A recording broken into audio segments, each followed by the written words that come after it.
हामी जति पनि जिन्दगीमा निर्णयहरू लिन्छौँ कहिले पनि सायद सही निर्णय लिए जस्तो चाहिँ हामीलाई लाग्दैन। अनि यस्तै यस्तै घटनाबाट चाहिँ एकजना कम्पनीको सिइओ चाहिँ गुज्रिरहनु भएको थिएछ होइन। अनि उहाँलाई लाग्दो रहेछ कि कसरी राइट डिसिजन लिने त होइन, किनभने कम्पनीमा धेरै यस्ता कम्प्लिकेटेड सिचुएसनहरू हुन्छ। अनि राइट डिसिजन कसरी लिने भन्ने सन्दर्भमा चाहिँ उसले आफूभन्दा पुरानो अग्रज सिइओलाई कन्ट्याक्ट गरेछ, किनभने त्यो सिइओ चाहिँ एकदम धेरै राइट डिसिजन लिनेमा चाहिँ माहिर भनेर बुझिन्थ्यो नि त। अनि त्यही भएर उसले पनि त्यसलाई कन्ट्याक्ट गरेछ र सोधेछ कसरी सही निर्णय लिने त भनेर होइन।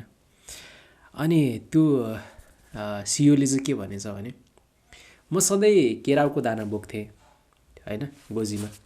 अनि त्यो केराउको दाना बोक्दाखेरि त्यो ठक्क एकमुठी झिक्दाखेरि मतलब एकचोटि झिक्दाखेरि जति केराउको दाना आउँछ यदि जोड आयो भने चाहिँ यस भनेर म डिसिजन गर्थेँ, अनि बिजोड आयो भने चाहिँ नो भनेर म डिसिजन गर्थेँ भनेर भने।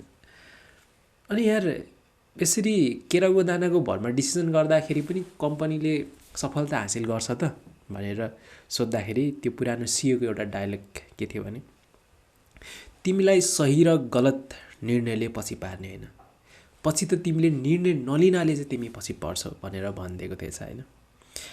अनि यो कुरा चाहिँ कहाँनिर सान्दर्भिक हुन्छ भने जस्तो हामी बिए गर्न पर्यो अरे, त्यो राइट पार्टनर हो या त्यो राइट पार्टनर हो हामीलाई छुट्याउन एकदम गाह्रो हुन्छ। कतिपय ठाउँमा त बिए गर्नु नै राइट हो या रङ हो हामी कन्फ्युज हुन्छौँ।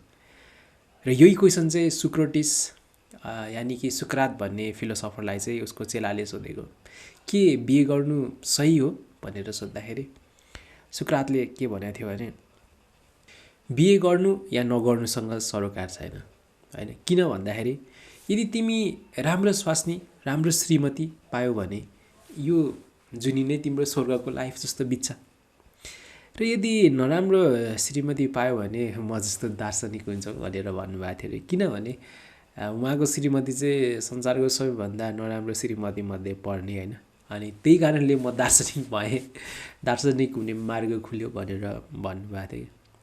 सो कुनै पनि क्षेत्रमा निर्णय लिँदाखेरि राइट या रङ भन्ने नै हुँदैन, किनभने हामीले त्यसको सट्टामा त्यो निर्णय लिएको भए पनि त्यो निर्णय लिँदाखेरि पनि हामी पछुताउने नै हो, र त्यसको सट्टामा त्यो निर्णय लिँदाखेरि पनि पछुताउने होइन। किनभने पर्फेक्सन होइन, पर्फेक्ट निर्णय यही हो पर्फेक्ट निर्णय भन्ने चाहिँ आजसम्म त्यस्तो संसारमा भएको छैन। त्यही कारण तपाईँ निर्णय चाहिँ लिनु पर्यो, काम गर्नु पर्यो, चुप लागेर चाहिँ बस्नु भएन।